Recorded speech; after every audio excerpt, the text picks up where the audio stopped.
કેમ છો? જય માતાજી મિત્રો. આપણે આ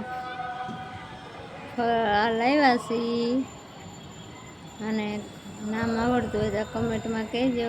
આને આપણે શાક બનાવવાનું છે મિત્રો. શાક બનાવી બે વસ્તુ આમાં આ બધું શાક બનાવવાનું છે. ઊંધી એમની ઘોડે બનાવવાની છે મિત્રો. કોઈ શાક ખાતું હોય તો કમેન્ટમાં કહેજો. ને નામ આવડતું હોય તો કહેજો મિત્રો.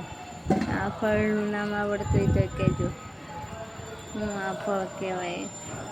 તમને શાક બનાવીએ પછી પાછા આગળના વિડીયામાં મેળવીએ મિત્રો.